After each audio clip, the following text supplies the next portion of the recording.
Hello everybody, so June is Pride Month and I haven't done a recommendations video on this channel yet, so I figured my first recommendations video may as well be for Pride Month. I've never actually done a recommendations video for books that have LGBTQ characters just because every time I do it I feel like I need to read more, but I was thinking about it and I feel like while I have so many that I do really want to read still, I've actually read a fair amount, so I've chosen my favorites or the ones that I think a lot of people would enjoy, and I'm going to tell you about them. So first up, I'm going to recommend Cryos War by Nina Varela.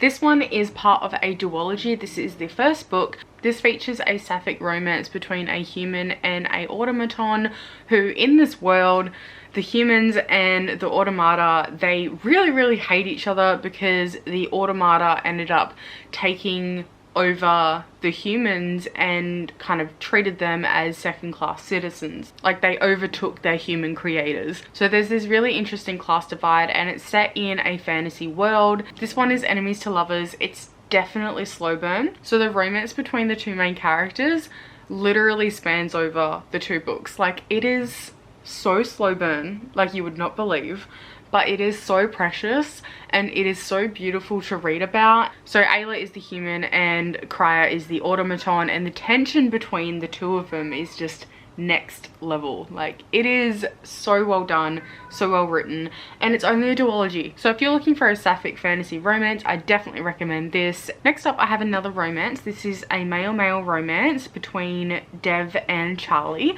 and that is The Charm Offensive by Alison Koshren. I love this book so much. This was one of my, I think this was my second favorite book of last year.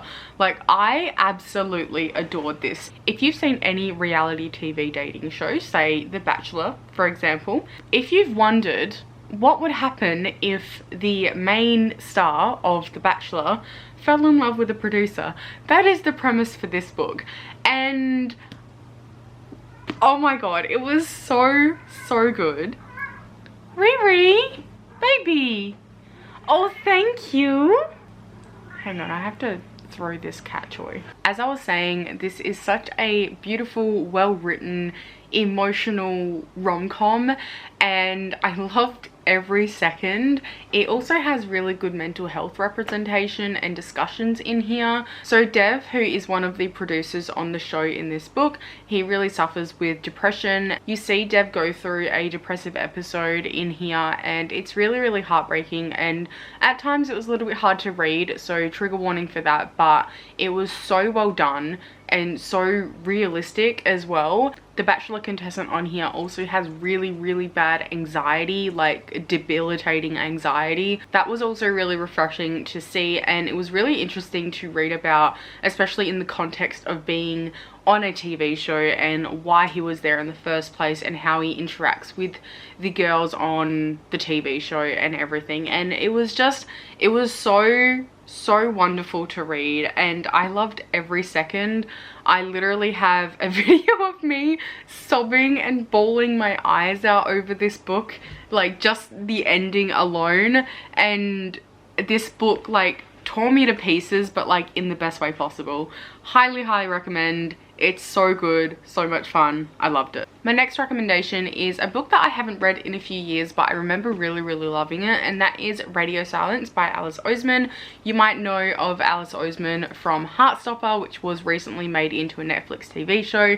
I love those graphic novels as well, but I haven't included them in this recommendations video. This follows a different set of characters, but it's still in the same sort of universe. This follows Frances, who is really studious, and she doesn't really have any friends or anything like that. She's also bisexual. She ends up meeting a boy named Allard, who is, I believe he's demisexual to be specific as well. He's definitely on the A spectrum. I'm pretty sure he's demi, but I loved him. So this really explores fandom, and so Frances is a big fan of this podcast called Radio Silence, and she ends up discovering that Allard might have something to do with this podcast. The friendship between Allard and Frances starts to get stronger, and they end up discovering that they have kind of like past connections. There's a little bit of a mystery that's going on in here as well.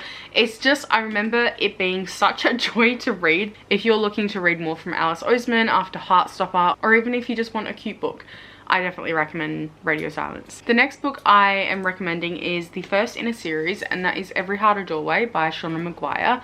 This series basically explores what happens to the kids after they come back home after going into portal worlds, and how they cope with life. And in this particular series, it delves into the kids who do really want to go back to their portal world and don't feel like they belong on Earth. And it's really, really well done. It's one of my favorite series. This one in particular features Nancy, and she is asexual, I believe. I think she's from one of the dead worlds, so she's from like an underworld.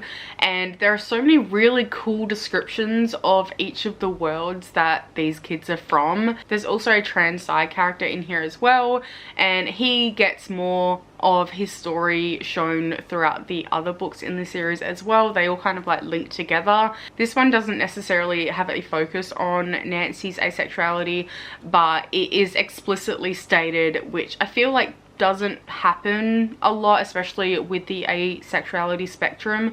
So if you're looking for something like that, and even if you just want like a short, fun, like fantasy series to read, like this series is it. It's so, so good. Next up, I have a graphic novel to recommend, and that is Taproot by Kizzy Young.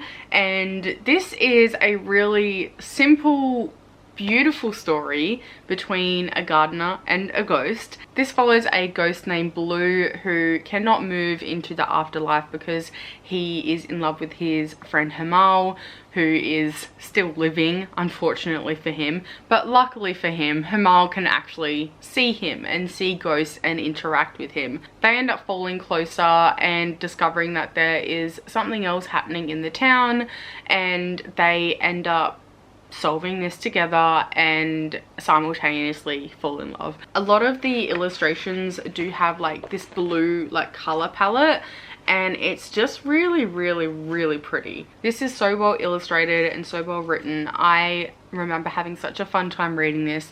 So yeah, give it a read. Next up, I actually have a memoir, and that is All Boys Aren't Blue by George M. Johnson. So it follows George M. Johnson, who tells his story of how he grew up, how he was bullied as a child, and all of the things that kind of happens to him and his first relationship and everything. And it really explores how he learns to reconcile his blackness with his queerness, and it's so well written. It is absolutely gorgeous. It is absolutely beautifully written, and George M. Johnson really delves into Black identity and how that intersects with queer identity as well, and it explores brotherhood, masculinity, gender, family, and Black joy, and it's just really, really well done. I definitely recommend it. It was very insightful and simultaneously heartbreaking and joyful to read at the same time.